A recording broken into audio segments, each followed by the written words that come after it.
Découverte de l'histoire de Seryoza Aleshkov, le plus jeune soldat de la Seconde Guerre mondiale.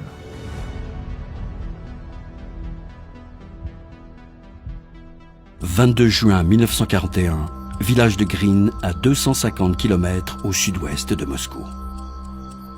Le paisible hameau, bâti au cœur des grandes forêts de l'ouest de la Russie, s'éveille tranquillement en ce début d'été. Dans l'une des maisons en bois qui parsèment la route de terre de Green, vivent les Aleshkov, une modeste famille de paysans. Le père, décédé avant la guerre, a laissé une veuve, Nastasia, et 4 enfants, Ivan, Andrei, Petia et Seryoza. Seryoza Aleshkov est le cadet de la fratrie. Âgé de 5 ans, le garçon est d'un naturel jovial et serviable. Les joues rondes, le regard rieur, il fait le bonheur de sa famille. Pour les Aleshkov, le fracas de la guerre semble bien lointain.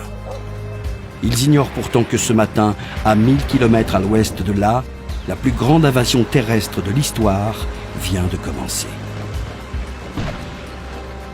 Dans la nuit, à 3h15 du matin, Adolf Hitler a lancé l'opération Barbarossa.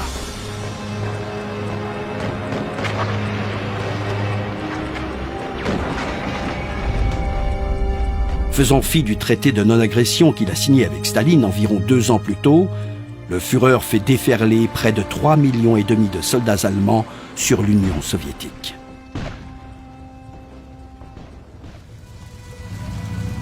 Staline est pris de court. Après avoir désorganisé l'armée rouge en éliminant une partie des officiers généraux lors des purges de 1937 et 1938, le chef d'État est resté sourd aux avertissements de ses espions. La débâcle est totale. Acculé, Staline réquisitionne tous les hommes en âge de se battre.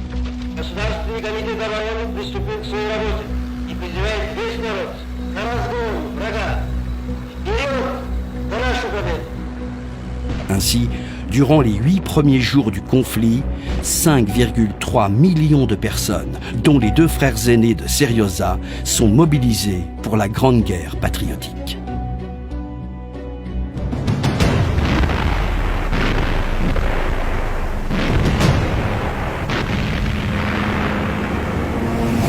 Mais cela ne suffit pas, car en quelques mois, les terribles Panzerdivisionen du Troisième Reich traversent les plaines de l'Est de la Pologne, de l'Ukraine, de la Biélorussie, puis fin 1941, s'approchent de Moscou. Sur leur passage, les Allemands font preuve d'un véritable déchaînement de violence. Un soldat allemand raconte « Il faut nettoyer chaque maison à la grenade. En 1 heure, le village s'est transformé en un océan de flammes. Nos soldats détruisent et tuent sans merci. » Des millions de soldats soviétiques sont encerclés et contraints à la reddition. Derrière les lignes de front, les Einsatzgruppen, les unités mobiles d'extermination SS, sèment la terreur et exterminent méthodiquement juifs, cadres du Parti communiste et résistants.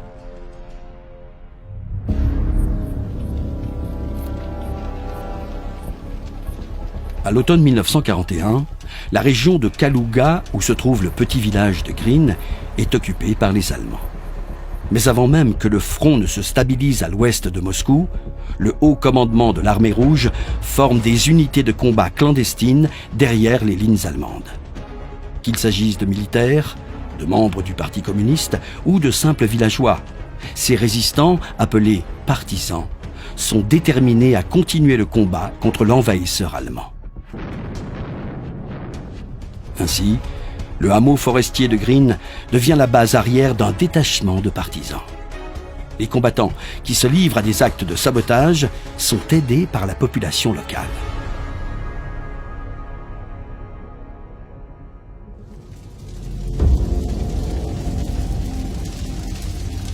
À l'été 1942, la vie de la famille Aleshkov tourne au drame. Petia, le grand frère de Seryoza, est arrêté par des soldats allemands. L'enfant, âgé d'à peine 10 ans, est en effet soupçonné d'être en lien avec les partisans. Après avoir été torturé, il est pendu. Sa mère, qui tente de s'interposer, est quant à elle froidement exécutée d'une balle. Le petit Seryoza est cependant épargné par les soldats. L'enfant de 5 ans est désormais orphelin. Mais en août de la même année, la Wehrmacht déferle à nouveau dans le village de Green, bien décidé à réduire cette fois-ci la base des partisans en cendres. Terrifié, Seryoza Aleshkov parvient miraculeusement à s'enfuir du hameau en feu. Aux côtés d'autres villageois, l'orphelin s'enfonce au cœur de l'épaisse forêt. Il prend ses jambes à son cou et court jusqu'à ne plus entendre de coups de feu. Dans sa fuite, Aleshkov trébuche, tombe, se blesse, sans pour autant abandonner. Mais soudain, il s'empêtre dans un épais buisson. Incapable de suivre le reste du groupe, l'enfant en perd la trace. À bout de force, il s'effondre et se met à pleurer. Pendant plusieurs jours, tenaillé par la faim, l'orphelin erre dans les bois et mange des pommes de terre, des champignons ou des baies pour survivre. Il maigrit à vue d'œil. Son corps, dévoré par les piqûres d'insectes et criblé de plaies. Sans aucun repère, ni aucune famille, le petit Aleshkov erre sans but. Mais alors qu'il est recroquevillé sous un buisson, il perçoit un bruit inhabituel. Est-ce un animal venu le dévorer? Un Allemand venu le tuer?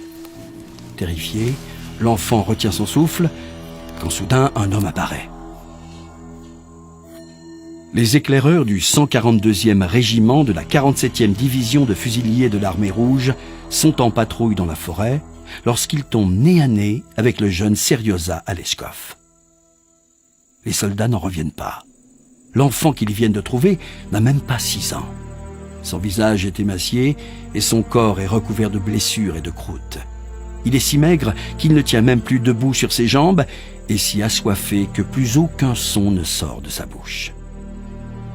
Immédiatement, les éclaireurs enroulent le petit dans une couverture, lui donnent à boire et le conduisent en urgence dans leur quartier général afin de le présenter à leur supérieur, le commandant Mikhail Vorobiov.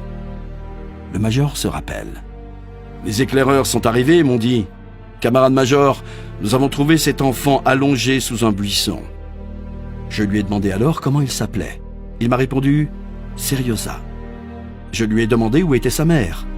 Il s'est mis à pleurer. Entre les mains des soldats de l'armée rouge, Seryoza Aleshkov est nourri et soigné. L'enfant, qui se remet rapidement sur pied, ne laisse personne indifférent. Son large sourire, sa jovialité, sa douceur et sa gentillesse touchent profondément les militaires. Vorobiov se prend d'affection pour le jeune orphelin et décide de le prendre sous son aile. Car il sait pertinemment que s'il envoie Aleshkov à l'orphelinat, l'enfant risque de mourir de faim.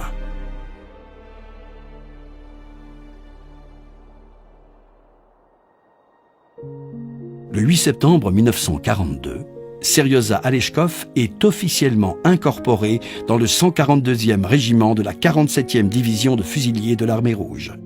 Il devient le fils du régiment et aussi le plus jeune soldat de la Seconde Guerre mondiale. Comme tout bon soldat qui se respecte, l'enfant se voit offrir un uniforme spécialement taillé pour lui. Il reçoit également de petites bottes en cuir, une ceinture et surtout une paire de jumelles qu'il ne quitte jamais. Du haut de ses 6 ans, Seryoza Aleshkov est bien décidé à servir sa nouvelle famille.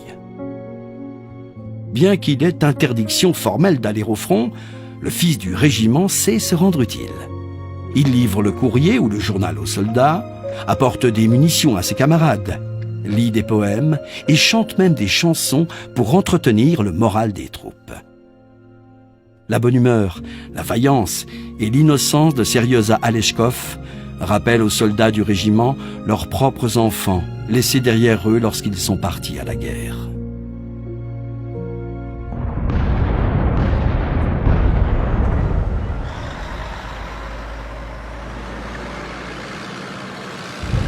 Au début du mois de novembre 1942, le 142e régiment est envoyé à Stalingrad. La ville est depuis plusieurs mois le théâtre d'une âpre bataille entre les forces du Troisième Reich et celles de l'URSS.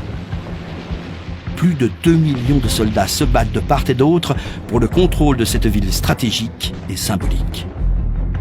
La bataille s'apprête à prendre un tournant décisif. D'une part, l'hiver s'annonce rude et les Allemands, contrairement aux Soviétiques, ne sont pas préparés pour résister aux températures glaciales. D'autre part, le haut commandement de l'armée rouge a amassé pas moins d'1 million de soldats autour de la cité afin de porter un coup décisif aux Allemands.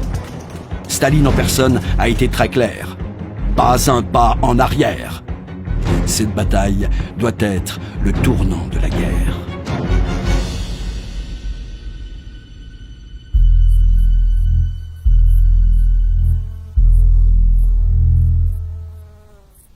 Le 7 novembre 1942, Aleshkov accompagne une patrouille dans les environs de Stalingrad.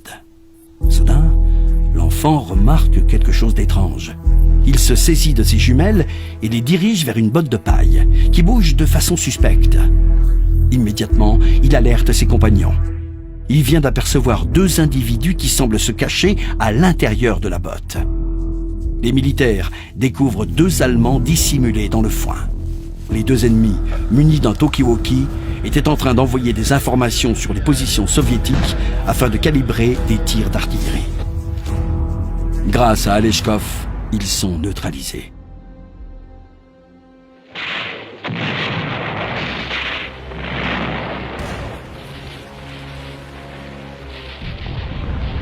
Alors que la bataille de Stalingrad fait rage, Aleshkov ne quitte jamais le commandant Vorobiov et le suit comme son ombre.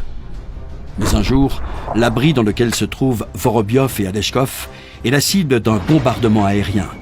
Le commandant a à peine le temps de pousser l'enfant à l'extérieur de l'abri qu'une puissante explosion ébranle la tranchée.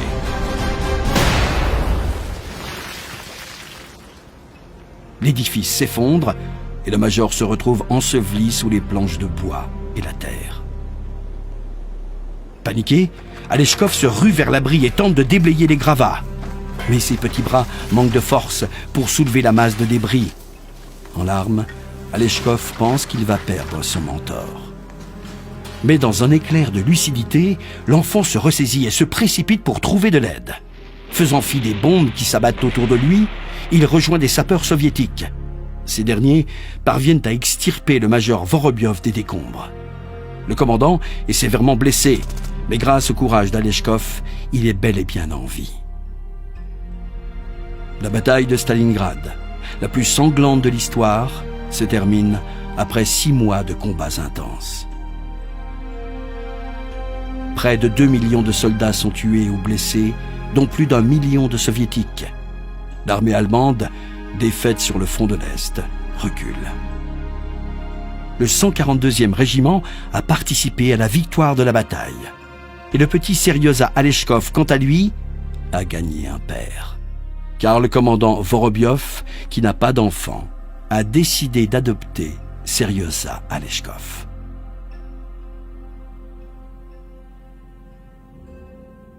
Le 27 avril 1943, l'enfant soldat reçoit officiellement la médaille pour le courage militaire. Son acte héroïque, qui a permis de sauver la vie de son père adoptif, mais aussi son courage et sa bonne humeur sont mis à l'honneur. Ses camarades racontent. Avec sa gaieté et son amour pour l'uniforme et ceux qui l'entourent, il a inspiré courage et confiance dans la victoire lors des moments les plus difficiles. Camarade Aleshkov est le favori du régiment. En 1944, lors d'une cérémonie officielle, Seryoza fait la rencontre du général Tchouikov, l'un des artisans de la victoire de Stalingrad. L'illustre militaire, qui a eu vent de la bravoure de l'orphelin, le félicite en personne et en signe de gratitude, lui offre son pistolet. Attendri par le jeune garçon, le militaire partage même une danse en sa compagnie. Mais le général estime qu'un enfant de 6 ans n'a rien à faire au front. Il décide donc de l'envoyer dans une école militaire. Ainsi, sur ordre du général Tchouikov, Seryoza Aleshkov commence sa scolarité à l'école militaire Souvorov de Toula, en Russie.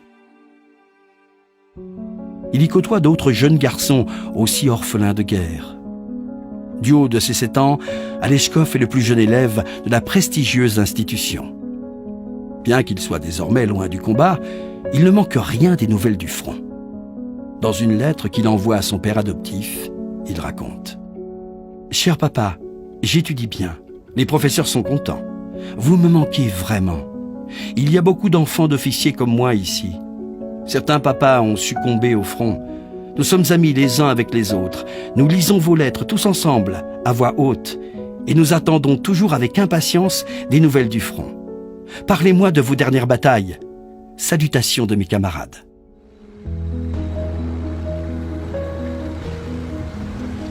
En avril 1945, le commandant Vorobiov participe à la bataille de Berlin. 2,5 millions de soldats, 42 000 canons, 7 500 avions et 6 250 chars marchent sur la capitale du Troisième Reich. Jusqu'au dernier jour de la guerre, le major Vorobiov et le 142e régiment participent au combat. Et le 2 mai, alors que les dernières forces allemandes à Berlin capitulent, Vorobiov se fait photographier devant le Reichstag en ruine. Dans un courrier adressé à son fils adoptif, il raconte « Cher Seryoza, aujourd'hui je suis heureux de t'annoncer que la guerre est finie pour nous. Nous avons examiné la ville. À présent, c'est le silence. Presque toutes les fenêtres sont parées de drapeaux blancs. La guerre, comme tu peux le voir, s'est terminée d'où elle venait. Nous avons visité la chancellerie impériale et le bunker d'Hitler. Je t'enverrai les photos plus tard. Je te félicite pour la victoire. Tu y as aussi contribué. Je te souhaite de réussir tes études. Salutations de la part des camarades soldats. Bisous, papa.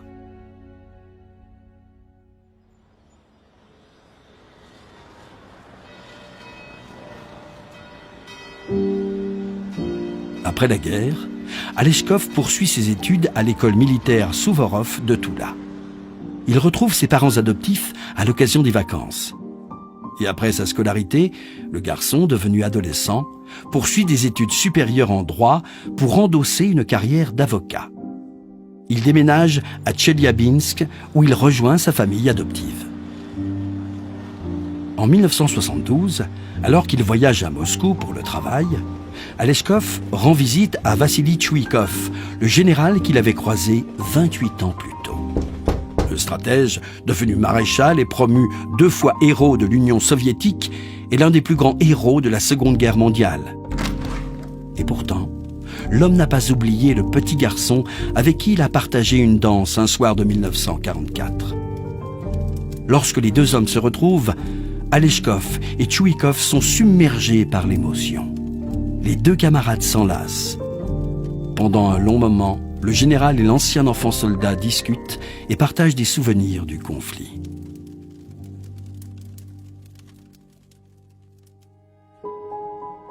Mais les affres de la guerre ont laissé des traces et la santé de Seryoza Aleshkov est vacillante. Enfant, il voulait imiter ses camarades et est devenu un fumeur invétéré.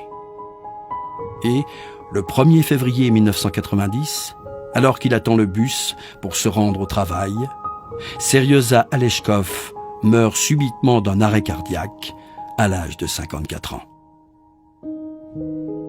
En rejoignant le 142e régiment à l'âge de 6 ans, Seryoza Aleshkov est devenu le plus jeune soldat à participer à la Seconde Guerre mondiale. Son courage, sa bravoure et surtout son bon cœur ont été une source d'inspiration pour ses camarades et lui ont permis de sauver la vie de son père adoptif. Orphelin à l'agonie, recueilli par l'armée rouge, Seryoza Aleshkov est parvenu, au plus fort de la Seconde Guerre mondiale, à se bâtir un nouveau destin. Son plus grand accomplissement n'est pas d'avoir participé malgré lui au conflit, mais bien d'être parvenu à retrouver un père, une mère, 2 frères et une sœur, une famille. Ко мне в землянку принесли узелок завязанный. Положили на стол. И разведчики доложили: товарищ майор, вот мы нашли ребенка под кустом, лежал. Когда развернули его, я увидел, что действительно маленький ребенок, на вид было ему 5 лет, но только у него светились глаза. тело совершенно все у него было исцарапано в коростах. Видно, что он долгое время был уже где-то в лесу. Первым вопросом я ему задал: как тебя звать? Он ответил: Сережа. Фамилия Олешков. И второй вопрос я задал: где твоя мама? Ну, здесь он заплакал. Я понял, что не надо было этого вопроса задавать. И нам было его очень жаль. Мы его подлечили, он у нас несколько дней поправлялся, и он очень привязался ко мне почему-то и к майору Воробьеву. Но он как-то сразу начал меня называть папой. Но я ему задал вопрос: как же, я говорю, мы будем с тобой жить, у нас же нет матери.